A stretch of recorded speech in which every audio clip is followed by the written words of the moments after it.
আসসালামু আলাইকুম এভরিওয়ান। আজকে বানাবো লেবু দিয়ে, বোম্বাই মরিচ দিয়ে, শুকনো বোম্বাই মরিচ, কাঁচা বোম্বাই মরিচ দিয়ে আচার। তো প্রথমে সব নিয়ে নিছি। লেবুটার ভিতরে একটু হলুদ আর লবণ দিয়ে কিছুক্ষণ মাখিয়ে রাখতে হবে, তাহলে তিতা ভাবটা আর চলে যাবে। কড়াইতে তেল দিয়ে দিচ্ছি, পিওর সরিষার তেল। একটু পাঁচফোড়ন দিলাম হালকা। পাঁচফোড়ন বলতে এখানে শুধুমাত্র পাঁচফোড়ন বলা যাবে না, এখানে শুধু ধনে আর হলো মৌরি আর কাঁচা রসুন দিয়ে দিলাম। ভালো করে তেলে ভেজে নিতে হবে।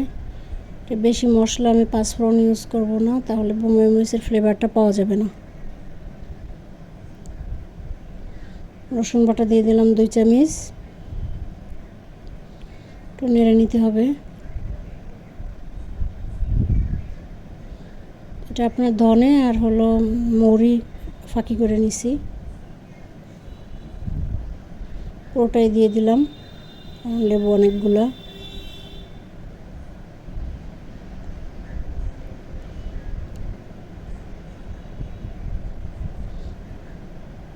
মরিচগুলো দিয়ে দিলাম।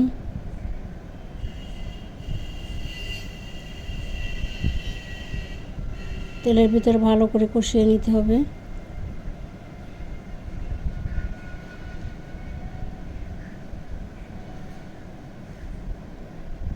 এই আচারটা ডুবো তেলে রাখতে হবে, তাহলে এটা সারা বছর ধরে খাওয়া যাবে।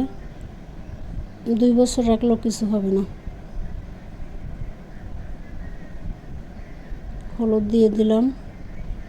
হলুদ দিলাম একটু শুধু কালারের জন্য, অল্প একটু। লেবু দিয়ে দিলাম,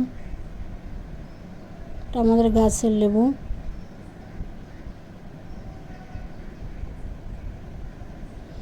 আচারটা অনেকেই আছে, আমার কিছু কাছের মানুষ খুব পছন্দ করে, তাদের উদ্দেশ্যেই বানাইতেছি।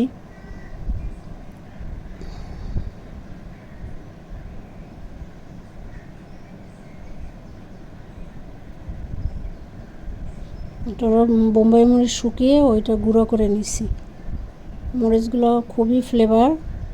আমাদের এক কাকা আছে, উনি মরিচের চাষ করে, সারা বছরই উনি আমাদেরকে মরিচ দেয়, ওনার কাছ থেকে আমরা খাই। ওনার ওয়াইফই আবার আমাকে শুকিয়ে দেয় প্রতি বছর। এই শুকনো বোম্বাই মরিচের ফ্লেভারটা আসলেই অনেক সুন্দর। আমার আচারটা যারা যারা খাইছে তারাই ভালো বলতে পারবে।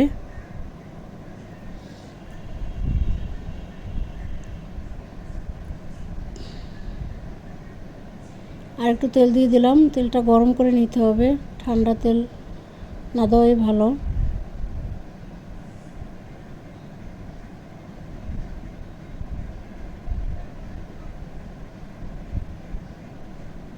আচারটা পোলাওর সাথে, বিশেষ করে খিচুড়ির সাথে, তারপরে খুদের বউয়ের সাথে খুব ভালো লাগে। সবাই ভালো থাকবেন। আল্লাহ হাফেজ।